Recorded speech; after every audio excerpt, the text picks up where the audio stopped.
Never forget, there was a point where Hulk Hogan's best friend in the wrestling world, in kayfabe, was Typhoon, or more specifically, Tugboat. And during that time, Tugboat was supposed to be the Iraqi sympathizer before Sergeant Slaughter came back. That's right, the world was spared Sheik Tugboat, and was instead gifted Typhoon, the second-rate earthquake. From, I believe, Wave 4 of the Mattel Superstars line, this is Hulk Hogan and Typhoon. I say I believe because I just straight up don't remember what the waves are anymore, because these guys are so hard to come by. If you saw my Macho Mr. Perfect video, I told you guys there, I haven't seen these guys since like January. And now I just walk into a store and I find 2 whole waves. So, we're going through them. Now, these guys are both from the same wave, I can tell you that much. It's the absolute newest wave, whichever number that would be. And we are looking at a WrestleMania 1 Hulk Hogan, and, of course, Typhoon. Earthquake's going to come in a later wave with Rick Rude. Cannot wait. 2 of my absolute favorite wrestlers ever in one wave. It's going to be amazing. As for Hogan, Hogan already has an NWO figure in this style, and he's going to get a white kind of AWA style Hogan before too long. So we're looking at like Hogan 2 out of 3 here, keeping in with Mattel's new fascination with like pumping as many Hogans out as possible, probably because they're worried they're going to lose the license sometime.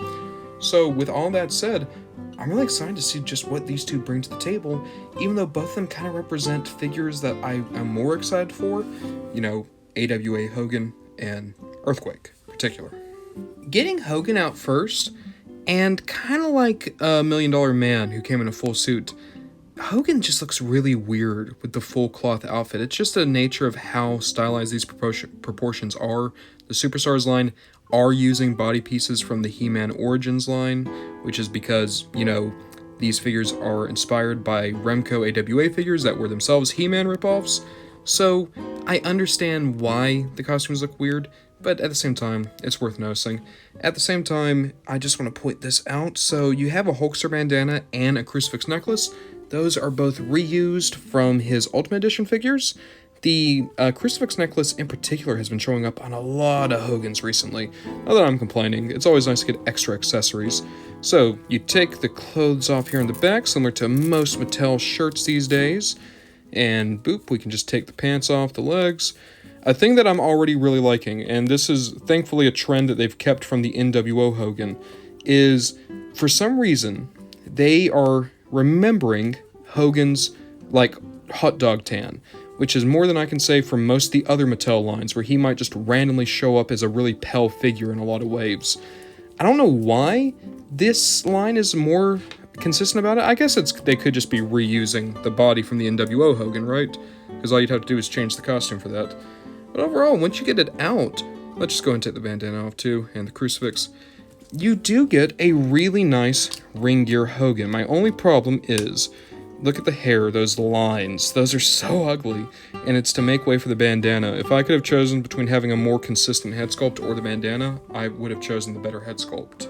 In terms of accessories, alongside the things he already came with that we looked at, he does come with a few extra hand options. You get 2 splayed hands, 2 fists, and 2 kind of accessory holding hands. I guess you could do this as a thumbs up.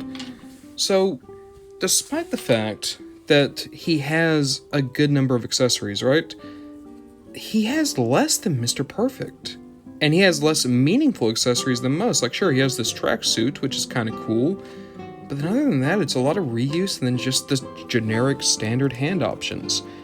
Overall, I was kind of expecting more out of this Hogan. I thought that they were going to really try to sell the line with this guy, similar to how they did the NWO Hogan. But instead, he feels like a budget release in a wave that included a super decked out Mr. Perfect. Don't get me wrong, I would prefer that way because we get far fewer Mr. Perfects and I want more better Mr. Perfect figures. It's just really weird that Hogan's the one they skipped out on. Getting Typhoon out, the thing that surprised me the most is that he uses a different body. So for anyone who doesn't know, Masters Origins as well as the Superstars line all use similar bodies. Basically, you buy Hogan, he has the same body as Mr. Perfect and most any other. Typhoon, his midsection is actually a lot more kind of, chubby. He's a bit taller than the others. Like, they've given a new body, which I guess makes sense because if they do big men, like, they're doing Earthquake next, if they do other characters like maybe Kamala or the One Man Gang, it would behoove them to have a body like this, but I'm still kind of surprised to see it. Now, Typhoon's costume is a little rough. You can see where the dye is kind of coming out near the stitches. That's a bit sad, but at the same time, I think they captured Fred Ottman incredibly well here. Typhoon, not one of my favorite guys. This is the first figure I own of him aside from the Hasbro, but I'm really impressed. So, I just found out something really weird about Typhoon's hands. So, here's the kind of open grip I've been calling the accessory hand. It does have a slight thumbs up, right? Keep that in mind. And also he has a closed fist right out of the box. Alongside those, he has the open splayed hands. That's pretty usual. He has these hands that are just grippy hands again. And look, he already has one kind of because he has this one with the thumbs up. These guys, of course, are a bit wider, but he doesn't have any accessories. Why would they do two separate types of grippy hand instead of giving, like, I don't know, the two closed fists? Like, don't get me wrong, variety is the spice of life. I enjoy it. Typhoon is just really weird right now, man.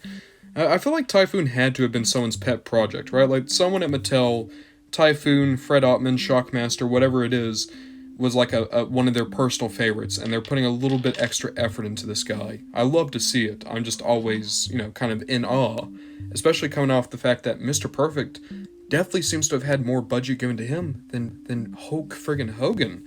This wave is kind of amazing right now. Overall, I do think this is a weaker duo than Macho and Mr. Perfect.